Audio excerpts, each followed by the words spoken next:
نحمده ونصلي على رسوله الكريم أما بعد أعوذ بالله من الشيطان الرجيم بسم الله الرحمن الرحيم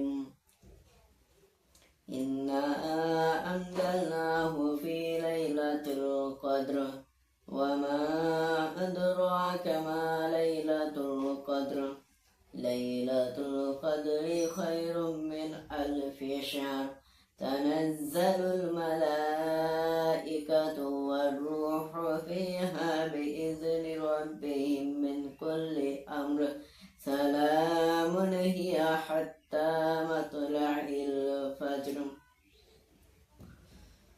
تمام تعریف اس رب العالمین کے لیے ہے جس نے ہم تمام لوگوں کو اس انجمن میں اکٹھا ہونے کے لیے توفیق عطا فرمائی ہے. ہم سب لوگ بولے الحمدللہ. وحدہ بالخصوص اس کے تمام انبیاء، اس کے آخری پیغمبر ما امین اللہ احمد مصطفیٰ محمد مصطفیٰ رسول اکرم صلی اللہ علیہ وسلم کے اوپر درود و سلام نازل ہو. اللہم صلی علیہ اللہم بارک علیہ. محترم حضرات، میرے بزرگ بھائی اور دوستوں، آج میں جو آپ کے سامنے تقریر کو پیش کرنے جا رہا ہوں وہ ہے قرآن کی فضیلت. آسمانی کتاب 4 ہیں: تورات، زبور، انجیل، قرآن. یہ 4 کتابوں میں سے سب سے بہتر کتاب، سب سے افضل کتاب، سب سے امپورٹنٹ کتاب قرآن مجید ہے. دنوں میں سے سب سے افضل دن یوم جمعہ ہے. راتوں میں سے سب سے افضل رات لیلۃ القدر ہے. مہینوں میں سے سب سے افضل مہینہ رمضان المبارک ہے. اللہ تبارک و تعالی نے فرمایا: شہر رمضان الذی انزل فیہ القرآن. رمضان المبارک وہ مہینہ تھا جس پر قرآن کو نازل کی گئی ہے. اللہ تبارک و تعالی نے فرمایا: انا انزلناہ فی لیلۃ القدر. ہم نے اس قرآن کو لیلۃ القدر میں نازل کیا ہے. اس آیت سے معلوم ہوا کہ اللہ تبارک و تعالی نے اس قرآن کو 23 سال میں مکمل کر دیا. اس قرآن کو 23 سال میں کمپلیٹ کر دیا. پھر اسے بیت العزہ میں رکھ دیا اور فرمایا: شہر رمضان الذی انزل فیہ القرآن. رمضان المبارک وہ مہینہ تھا جس پر قرآن کو نازل کیا گیا ہے. اللہ تبارک و تعالی نے محمد صلی اللہ علیہ وسلم کو قرآن کی تلاوت کرنے کے لیے کہا ہے، پڑھنے کے لیے نہیں. اللہ تبارک و تعالی نے ارشاد فرمایا: اتل ما اوحی الیک کتاب. اے محمد، آپ اس قرآن کی تلاوت کیجئے جو آپ کے اوپر وحی کر کے نازل کی گئی ہے. وحی کے مطلب یعنی قرآن مجید ہے، اور وحی کے غیر مطلب یعنی سنت محمد رسول اللہ صلی اللہ علیہ وسلم ہے. اللہ تبارک و تعالی نے فرمایا: اتل ما اوحی الیک کتاب. اے محمد، آپ اس قرآن کی تلاوت کیجئے جو آپ کے اوپر وحی کر کے نازل کی گئی ہے. اس آیت سے معلوم ہوا کہ اللہ تبارک و تعالی نے اس قرآن کو تلاوت کرنے کے لیے کہا ہے، پڑھنے کے لیے نہیں. قرآن پڑھنا یعنی سمجھ لیجیے کہ کوئی شخص ایک مارکیٹ بنائی، مدرسے کے کچھ طالب علم کو بلا کر اور گاؤں کے کچھ انسانوں کو بلا کر اکٹھا کیا. اکٹھا کرنے کے بعد اسے جمع کر کے ایک دن میں پورے کے پورے قرآن کو ختم کر دینا. یہ ہوا قرآن پڑھنا. اور قرآن کی تلاوت کرنا یعنی سمجھ لیجئے: بسم اللہ الرحمن الرحیم. شروع کرتا ہوں اللہ تبارک و تعالی کے نام سے جو بڑا مہربان نہایت رحم والا ہے. یہ ہوا قرآن کی تلاوت کرنا یعنی ایک ورڈ کی، ہر ایک لفظ کی معنی کو سمجھ کر پڑھنا. اللہ تبارک و تعالی نے فرمایا: وما ادراک ما لیلۃ القدر. کیا تم جانتے ہو یہ لیلۃ القدر کیا ہے؟ یہ لیلۃ القدر کیا ہے یہ کوئی نہیں جانتا ہے. نہ کوئی فرشتہ جانتا ہے، اور نہ ہی کوئی انسان جانتا ہے، اور نہ ہی کوئی بزرگ جانتا ہے، اور نہ ہی کوئی پیر جانتا ہے، اور نہ ہی کوئی مرشد جانتا ہے، اور نہ ہی کوئی ولی جانتا ہے، اور نہ ہی کوئی نبی جانتا ہے. یہ صرف اللہ تبارک و تعالی ہی جانتا ہے. اللہ تبارک و تعالی نے فرمایا لیلۃ القدر خیر من الف شہر، یہ جو لیلۃ القدر ہے یہ لیلۃ القدر 1000 مہینوں سے بہتر ہے۔ یہ اور کیا تم جانتے ہو یہ 1000 مہینے کتنا دن ہوتی ہے؟ یہ 1000 مہینے یعنی 83 سال 4 مہینے ہوتی ہے، 83 سال 4 مہینے ہوتی ہے۔ تنزل الملائکۃ والروح فیہا بإذن ربہم من کل امر، اور اس رات میں اللہ تبارک و تعالیٰ کے حکم سے، اس رات میں اللہ تبارک و تعالیٰ کے آرڈر سے روح اترتی ہے، فرشتے اترتے ہیں۔ روح کے مطلب یہاں حضرت جبرائیل علیہ السلام ہے۔ آپ صلی اللہ علیہ وسلم حضرت انس بن مالک رضی اللہ عنہ سے روایت ہے کہ رسول اکرم صلی اللہ علیہ وسلم لوگوں میں سے سب سے زیادہ خیر کے کام کیا کرتے تھے، اور آپ صلی اللہ علیہ وسلم سب سے زیادہ خیر کے کام کیا کرتے تھے، نیکی کا کام کیا کرتے تھے رمضان المبارک مہینہ میں۔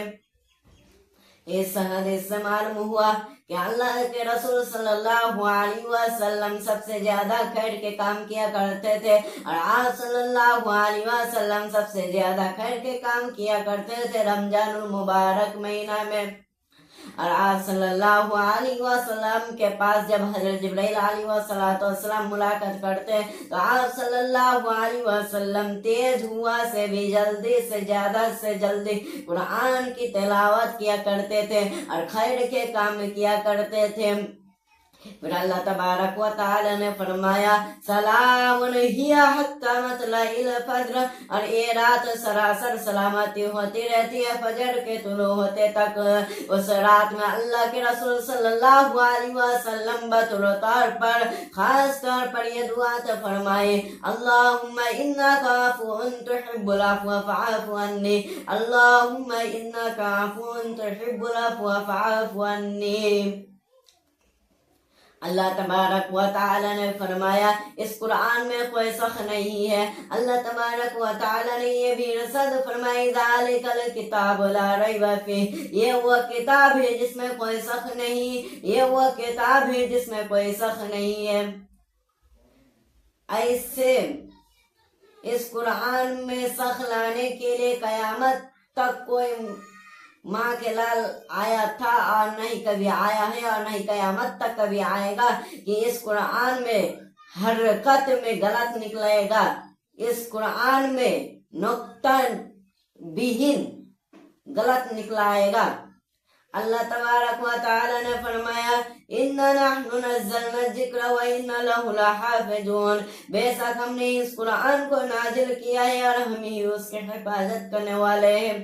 اس آیت سے معلوم ہوا کہ اللہ تبارک و تعالی نے اس قرآن کو اپنے ہاتھوں سے نازل کیا ہے اور اس قرآن کو اللہ تبارک و تعالی ہی حفاظت کرنے والے رکھے ہیں۔ حضرت عبداللہ بن مسعود رضی اللہ عنہ سے روایت ہے کہ رسول اکرم صلی اللہ علیہ وسلم نے فرمایا اس قرآن میں ایک حرف پڑھنے سے، ایک ورڈ پڑھنے سے، ایک لفظ پڑھنے سے 10 نیکیاں ملتی ہے۔ میں یہ نہیں کہنا چاہتا ہوں کہ الف لام میم ایک حرف ہے، بلکہ الف ایک حرف، لام دوسرا حرف اور میم تیسرا حرف ہے۔ یہ 3 حرف پڑھنے سے 30 نیکیاں مل جاتی ہے۔ حضرت ابو ہریرہ رضی اللہ عنہ سے روایت ہے کہ رسول اکرم صلی اللہ علیہ وسلم نے فرمایا قرآن اللہ کے دربار میں جا کر شفاعت کرے گا۔ قرآن تو ایک بے نیاز جانے قرآن بول نہیں سکتا ہے تو اللہ کے دربار میں جا کے قرآن کیسے شفاعت کرے گا؟ تو میرے پیارے مسلمان بھائی سن لیجئے، قرآن اللہ کے دربار میں جا کر کیسے شفاعت کرے گا؟ قرآن اللہ کے دربار میں جا کر ایسے شفاعت کرے گا جو شخص اللہ تبارک و تعالیٰ کو خوش کرانے کے لیے، جو شخص اللہ تبارک و تعالیٰ کو راضی کرانے کے لیے، اللہ کو راضی کرانے کے لیے قرآن کی تلاوت کرتے ہیں، ان لوگوں کے لیے اللہ کی کتاب قرآن مجید اللہ کے دربار میں جا کر شفاعت کرے گا۔ حضرت ابو ہریرہ رضی اللہ عنہ سے روایت ہے کہ رسول اکرم صلی اللہ علیہ وسلم نے فرمایا جس گھر میں سورہ بقرہ کی تلاوت کی جاتی ہے اس گھر سے شیطان بھاگ جاتی ہے۔ حضرت عبداللہ بن مسعود رضی اللہ عنہ سے روایت ہے کہ رسول اکرم صلی اللہ علیہ وسلم نے فرمایا خیرکم من تعلم القرآن وعلمہ، تم میں سے سب سے بہتر وہ ہے جس نے قرآن سیکھا اور دوسروں کو سکھلایا، تم میں سے سب سے بہتر وہ ہے خیرکم، تم سب کچھ بھول جاؤ، BSP BF والے سنو، بڑے بڑے ڈاکٹر انجینئر والے سنو، خیرکم من تعلم القرآن وعلمہ، تم میں سے سب سے بہتر وہ ہے جس نے قرآن سیکھا اور دوسروں کو سکھلایا۔ اگر کوئی شخص نوکری کر رہا ہے چاہے اس کے مہینہ 10 لاکھ بھی ہو جائے، کیوں؟ اگر اس کے کوئی اسلامک گیان نہیں ہے، اگر اس کے اندر کوئی اسلامک شریعت نہیں ہے، تو شریعت کے اندر سے وہ شریعت کے اندر اسلامک کے اندر سے وہ ایک مورخ ہے، اسلامک کی شریعت سے اسے مورخ کہا گئی ہے۔ اللہ کے رسول صلی اللہ علیہ وسلم نے فرمایا طلب العلم فریضۃ علی کل مسلمین، تمام کے تمام مسلمان بھائیوں پر، تمام کے تمام مسلمان بہنوں پر، چاہے وہ مرد ہو چاہے وہ عورت ہو، چاہے وہ کمزور ہو چاہے وہ طاقتور ہو، ہر انسانوں کی اوپر علم سیکھنا فرض کی گئی ہے۔